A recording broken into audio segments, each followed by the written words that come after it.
The labor unions, together with government, have met at least 3 times in the last 7 days. The unions are asking for at least 60% increment in their base pay for the 2023 working year. What we understand is that government is only offering to pay 15%. Initially, it said 8, now 10, 12, and now settled at 15.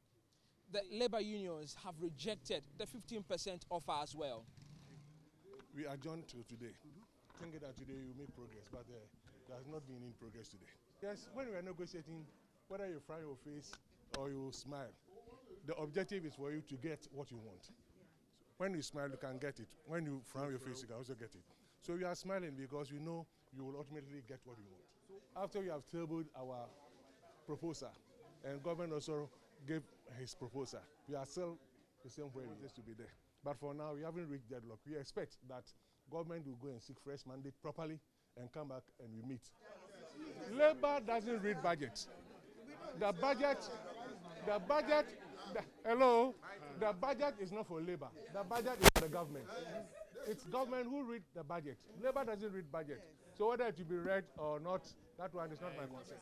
Where government is vis-a-vis our 60% proposal is neither here nor there. And as we've said earlier on, the 60% we've actually come down from about 140% to the 60%. And even if the 60% is granted, if you take out the 40.4% inflation as it exists currently, it means we are asking for just about 19%, very minimal salaries. Over the years, we've compromised and compromised. There is no money is the song government sing all the time. And this time they are singing the same song, there is no money. And it is because every year they come and they say there is no money and then we give them the benefit of the doubt. That is what have landed us to where we are today. But we are telling them and assuring our members that they should remain resolute and that for this year's negotiation, we are not going to give in to any semantics, any gymnastics that the government will do.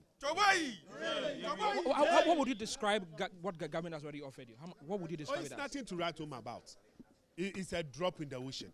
What government have offered is nothing at all to write home about. So that some of your The most important thing is that we are all Ghanaians and we must be paid decent salaries. So you believe that government has money, even though they are IMF?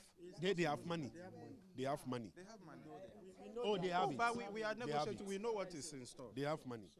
For the health sector, the Ghana Registered Nurses and Midwives Association says government's reluctance to heed to their demands will spell doom as it will accelerate the number of individuals within the sector leaving the country for greener pastures. You heard right. Government tabled 15%. And we owe it to members out there to actually also let them know what is happening during these negotiations. Yes, government tabled 15%. At the moment, we still have our 60% on the table as a whole. So it is not just about the health sector or education sector, it's about all of us as workers of Ghana. Thank you very much. Do you think this is going to worsen the situation of brain drain, especially on the nurses that we've heard this year? Of course, it will. Why do you think people are leaving Ghana for a greener pastures? They are leaving because one, salaries are not good, other conditions of service are not the best. So people take their bags and they are off to other countries. Deputy Minister for Employment and Labor Relations, Bright Reku Brobe, says the meeting has now been adjourned until next week when he hopes that together with the labor unions they can reach some consensus. They said 15% was not enough. Therefore, we should come up. So we also need to go back and do more consultations and then come back. So we have adjourned. Adjourned to when exactly? Well, tomorrow budget will be read, so tomorrow we can't meet. Almost all the government side will have to be in Parliament.